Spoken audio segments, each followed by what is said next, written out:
That's a really good question. I think Koala as like chief innovation officer, because they are off their faces all the time.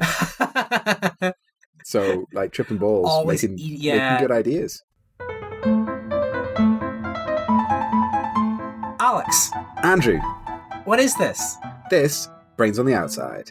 What's that? It's our podcast. I don't know whether you remember making it. I mean, I know you have the COVID brain, but this is the I podcast am that we make every week. quite COVID foggy right now, but I seem to recall this a little bit. We're a business ideas podcast, I believe. We're not just a business ideas podcast. We're the best business ideas podcast in the cosmos. In the cosmos. We are really staking a claim here to quality. I don't like that. We're really planting our flag. Yeah, I asked Carl Sagan and he said that we're the best. If Carl says it, I'm comfortable taking that. Yeah, it's good. A compliment. Yeah, fab. Good. Okay, that's it. Should we just get straight on with it? I think we go right into it, yeah. Yeah, let's go. Let's do that. So, I've been thinking I've been doing a lot of traveling this last couple of weeks. Well, before I had COVID. Yeah, naturally. I did this traveling, just to be everyone's aware of that before. And traveling is not the adventure it should be. When you think of traveling, you kind of think of like Lord of the Rings epic quest, but really you're on a megabus for a really long time, which isn't as much of an adventure. Okay. And it's not just like traveling from city to city, it's exploring your own city, going to new places within it, or even just driving to work. All these things could be an adventure, but they're not. They're mundane and they're routine, and shouldn't be like that. In fact, traveling, it's actually almost annoying sometimes, being stuck in a traffic jam or having to be on a bus with people who cough or, all this sort of annoying things. And I kind of blame Google Maps, actually. I think most of the blame goes on apps that tell you exactly where to go. It's cut out all the whimsy. It's very cold, it's quite prescriptive, no sense of adventure. It tells you exactly where to go and how to get there, and there's no room for sort of freestyling or any innovation. And it doesn't it doesn't lead you anywhere that might be interesting. It's just straight, the fastest route to your place. So I have an idea to inject a bit of excitement, a bit of adventure into every travel you have to make. So okay, I am 100% listening to this. I do a lot of traveling. Make my life better. Okay, so imagine you're going to go to a restaurant tonight. You're on your phone. You're about to click on Google Maps. No. You're going to click on our new app, Google Treasure Maps. You click in it. You type in the restaurant you want to go to, and instead of a map coming out with the exact guides to get there and how long it's going to take, you get this strange cryptic note, a call to adventure talking about how you're about to enter an epic quest and it's going to test you and it's going to be difficult, but it's going to be worth it in the end. And also you should be there before 6:00 because that's when the restaurant shuts. And you swipe to the right, kind of curious about what is this strange note, and all it is it's a compass. And then you swipe right again, and then there is a map, but it looks like it's hand drawn and it's not very detailed. There's only a few landmarks there and a big red X at the top of the screen where you presume is maybe the restaurant. So you set off, like, there's maybe some notes being like, go north for 500 feet, and you have your compass and you're heading north, and it's like, then you get to that point and you see in the little hand-drawn map like a statue, and you see in real life as well, you're going the right way, and you follow that, and you're at the restaurant, and you feel like you've earned that dinner. You've been on an adventure to get there. Oh man, this is absolutely amazing. So that's the core idea of Google Treasure Maps. But it's more than just giving you a treasure map to follow like you're a pirate. I think it's every sort of potential adventure you could go on. Imagine you leave the restaurant now with your buddies, Alex, and you want to go to a bar. It's late at night, it's 10, it's 11, and all the stars are out. It's a beautiful, clear night. The moon is there shining. It's incredible. It's a great night. But you're not quite ready just to go to a pub. You want to go on an adventure with your friends to get there. You want it to be a memorable experience. So you open up Google Treasure Maps. You type in the pub you want to go to, but instead of a note and clues, this time it's just a map of the stars with all the constellations drawn out of it. So you and your friends, you spin yourself around, you orient yourself so the map on your phone matches the stars in the sky, and then like little notes will pop up saying, "Follow the Great Bear for 500 meters." You'll follow that, you'll get there, and then another note will pop up that'll say like, "In 100 meters in the direction of the moon, and at the bar, you'll be there soon." They're rhyming, I think, is important in this app. And when you reach the bar, you've earned your drink. You've been on a grand, epic adventure to get there. You've been places you've never been before, seen sights you've never seen. It's exciting, fun game as well. So that's it. It's Google Treasure Maps. This is beautiful. That's a beautiful idea. It's absolutely perfect. And the thing that immediately jumped into my head as you did that was the scale for advertising, the opportunity for advertising in this is massive, right? I run a dry cleaners, and I'm like, hey, Google Treasure Maps, could you just in some of your treasure maps, run some people past my dry cleaning store? I will be a clue holder for you. And people get there and they're like, have you got the clue? And also my dry cleaning. Also, you think maybe there'll be shops there that will give you the next clue. So it's more like it's like a treasure hunt. You have to go to this place and they give you the next clue, a physical item. That's really good. Sometimes, why not? You could set that up. It's a perfect thing. I kind of like that. Maybe even you said that places would maybe pay to be part of the experience. I like the idea of maybe you don't even put the bar you want to go to in. You just put bar. Oh. And Treasure Maps does the rest. Just works it out for you. I mean, they got all that information about you, so they know what's good. They, we know actually, because we're Google, that you have dry cleaning that needs doing. Oh, yeah, okay. So we set it up. Maybe there's a list of things before you leave you need to take with you. You're going on this quest to the bar, and so you're going to need to take like an umbrella. You're going to need to take rubber boots, and by the way, maybe take all your dry cleaning, just in case. This is beautiful. It's perfect. It works on so many levels, and it brings about this level of adventure to your life, which is just pure joy. Right? Exactly. It is. Yeah. It's just improving your life, while also we're doing it for free for you because of this advertising revenue that we've got going on. A lot of money. It's also very exciting.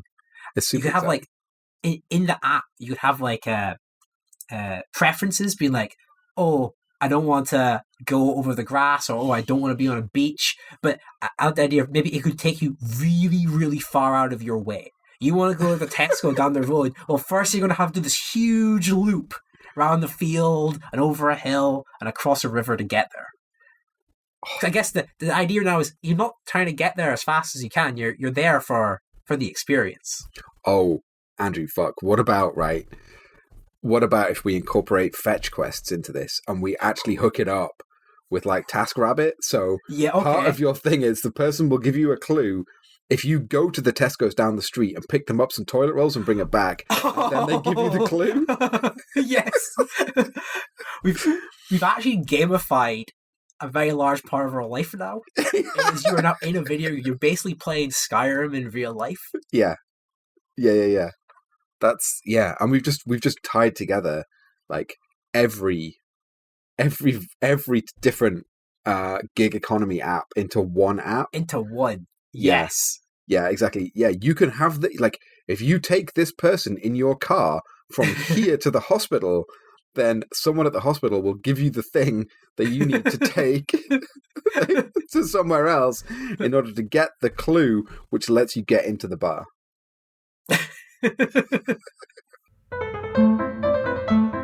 So, Alex, I actually have a problem I'm hoping you can help me with. Okay. It's a work related. It's pretty minor, but I still think maybe this is the platform in which we can solve it. This is always the platform for solving business problems or work problems or any kind of problem, to be honest. That's what we do. So, exactly, right? I think potentially there's a product somewhere that can help me out to fix this. So I'm hoping you might know this. So I bring my breakfast to the office every morning, and it's make some porridge, and the stuff I have is like the microwavable. Oh yeah. 60-second oats in a packet. Ooh. A colleague pointed out that this was like a pretty good idea of how to make me more productive because I'm less time at a microwave, and that means more business is getting done. You see? Yeah. So I felt pretty good after that. But the problem is, the next day, somebody else brought some porridge in, and his wasn't 60-second oats; it was instant oats. Yeah, that's a lot more productive than me, and I'm kind of worried I'm going to get shown up in front of the boss man. You know, I was being really productive, and now someone has undercut me in how long it takes to cook my oats.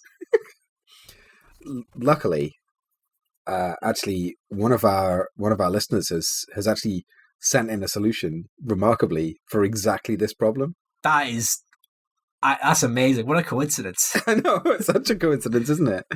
Yeah, so I thought that, I've been in touch with that company, and they've actually sent us some ad copy to use for this. Oh, so, wow. Yeah. It's worked out really well. Yeah, it's worked out really well. The synergies here are just amazing. You have the specific problem. We have a solution sent in by a young man called Nathan. What are the chances of that? Thank you, Nathan. Nathan, yeah. So Nathan's actually spun up a company based on this exact problem that does the fastest oats humanly possible. Okay. How fast is that?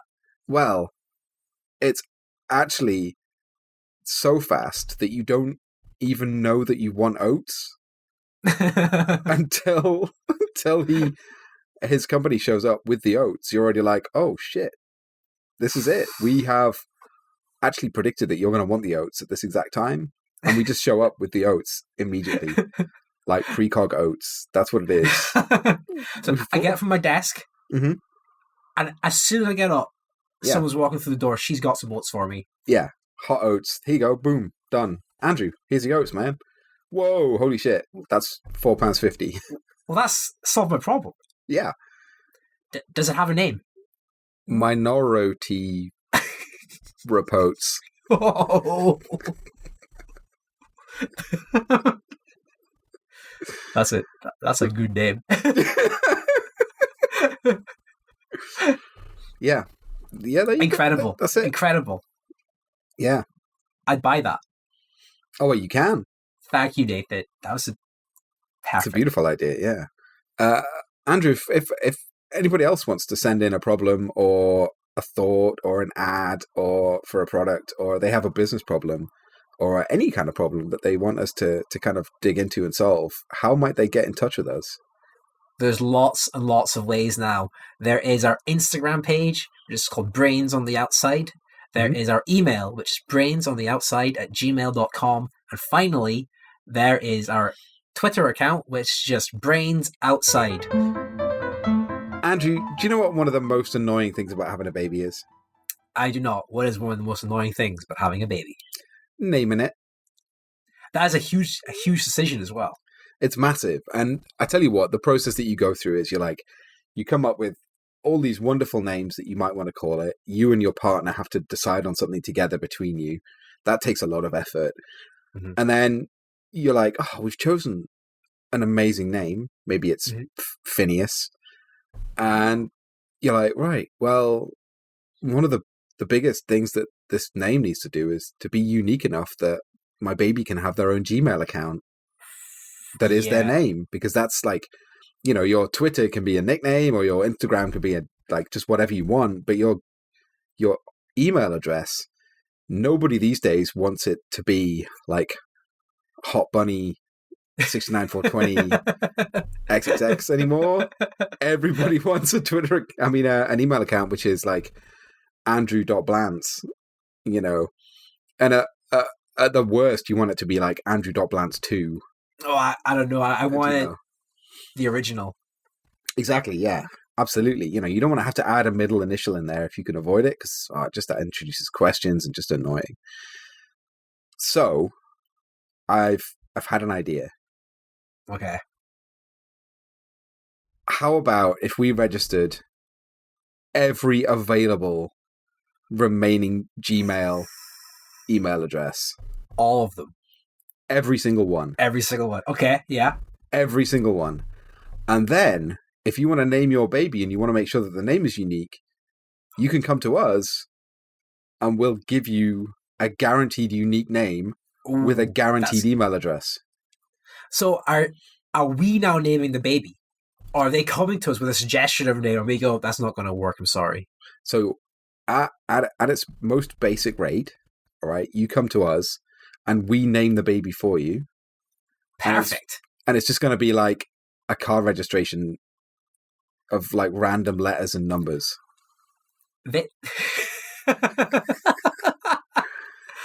You are TR527. Congratulations. Yeah, exactly.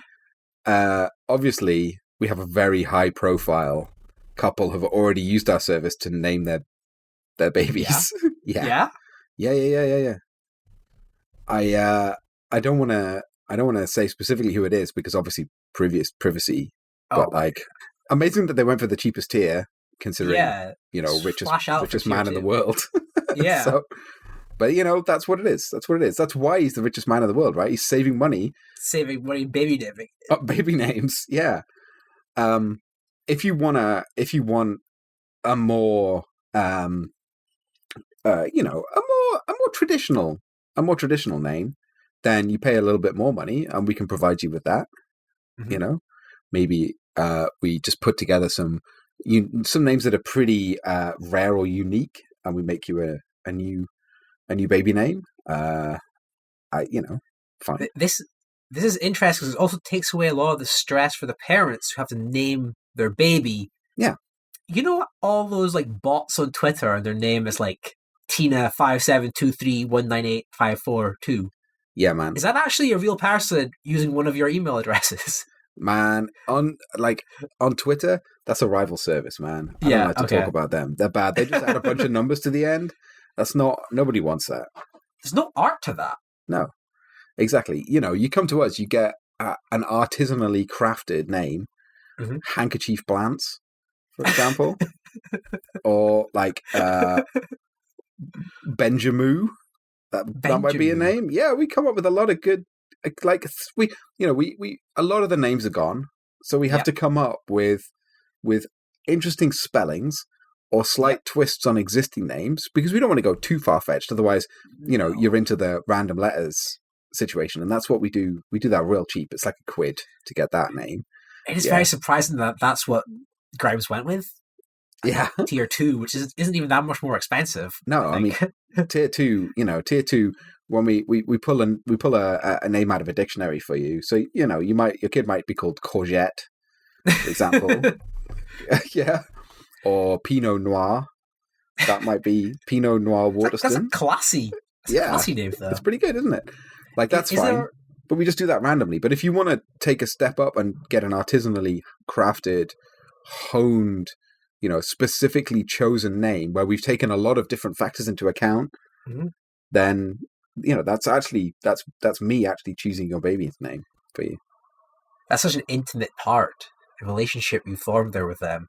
Yeah, it takes time.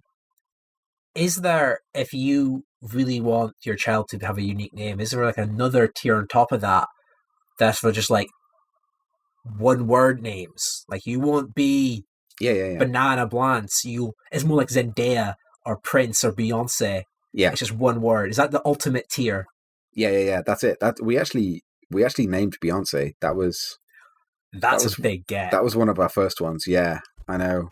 Exactly. If you want if you want a single word at Gmail, then we can provide that for you. But that without any dots, without anything else, that's expensive, man. That's really expensive. Real top tier stuff, I imagine. Also, like there is a tier above that tier. Yeah. Right, which is where if there's a really specific name that you want, but it's already gone, we will try and broker a deal with the owner of that name to change the name of their baby to something else so that you can have that name. We'll handle that for you. That's very interesting. Now that these baby names are attached to emails, they can be traded and swapped. Yeah. Exactly, yeah. Yeah, now the only problem is, of course, if that happens, you get all that baby's previous emails or that person's previous emails when you get the new name, because I don't want to say it, but we're very, very close to NFTing baby names. Man. Oh, what have I Web done? 3.0 baby names. Like, when you buy the email, you get the whole chain of history. Wow. Yeah. I think it's worth it though because of the proliferation of interesting baby names that there's going to be. Yeah. Yeah. Also, because like the register in a classroom is now very complicated because it's like XR7321J capital V. Are you here? It's the actual like case of the letters matter as well. Like I mean, Andrew lowercase is different to Andrew uppercase. well, not in baby name terms, but that's how people can add their own. You know, you can put your own touch to it. You know, we don't care. You can put like punctuation there because that all counts as the same email address for Gmail, or you can change the letters because we're not case sensitive. So if you want it to be capital V on the end there, just to make it a bit more, you know, so you've chosen it yourself a little bit. You've got your own influence over the name in some way, because otherwise people might feel a little bit like we've taken away the opportunity to name anything, which we kind of have. Yeah, I like this idea of going and trying to broker a deal with somebody already called Billy Bob. Yeah, because you really like the idea of being called Billy Bob. Yeah. Or if I'm growing up and I don't know, I have Andrew at Gmail, and in a few months I'm like, actually, I want to be called Pikachu. I could go and track down Pikachu at Gmail and try and switch. Yeah. It's very, you know, what we really have to be careful of is name camping, like domain camping. You know, we have very strict policies about that. You know, you can't register an email address with us without there being an actual baby. Okay, so we need to see the birth certificate in front of us. We need to see the baby. Okay.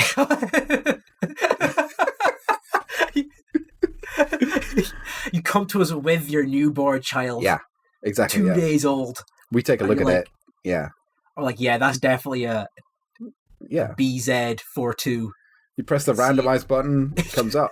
I mean, the thing about that button as well is sometimes you're going to get a good collection of letters because you know, your baby's now called Nettles. Boom. I love it. I think it's fantastic. Alex, that was another great episode, I think. It was, yeah. It was our first episode recording remotely because obviously you have COVID. I've just had COVID. So it felt like the right thing to do. I hope it kind of worked out okay. In this moment, it felt like it worked out okay. I've enjoyed it. It's been good. I don't know if it's had the same energy. I'd be interested to hear from our listeners whether or not they think we've had the same energy in this episode or not. I like to think that the quality of the ideas though is still that same high level. I love baby naming Gmail service. That's great. It's absolutely. I've really enjoyed this episode a lot. Actually, it's been really good fun. The next time that I have to go out and I'm allowed to go out, I will be using Google Treasure Maps to get me to the Tesco's down the road, for sure. Sweet. So, sweet. So, how can people get in touch with the show? Let's just recap that real quick. There's a few ways. There is our email address, which is brainsontheoutside@gmail.com. There is our Instagram, which is brainsontheoutside, and there is our Twitter, which is brainsoutside. And you can send us... What can they send us, Alex? You can send us ideas. You can send us products that you want us to advertise in our ad segment in the show. You can send us problems that you are suffering in your life or at work or at home that you maybe want a product to solve, and maybe we have a solution for that. You can send us your business problems. These are all the things. I mean, I think that's we're basically willing to accept any input. We're very, very excited to help you solve problems. It's really, really nice when we get like tweets and emails. It's very exciting. Yeah, I love that. It's so good. It would also be wonderful if people would take a minute to review the show on Apple Podcasts or on Spotify. It makes a huge difference to us. If you have feedback as well for the show, you can also send that to us in some way. And the absolute most ultimate, bestest thing that you could do for us is share this. Tell your friends. Tell your friends. Tell your friends. That'd be amazing. We're trying to come up with a way to motivate people to tell their friends about the show. If you've got any ideas about how we could do that, let us know, because we'd love to do something like that. I think that's it, Andrew. I think that's it. Amazing. Keep your brains on the outside, man. Keep your brains on the outside.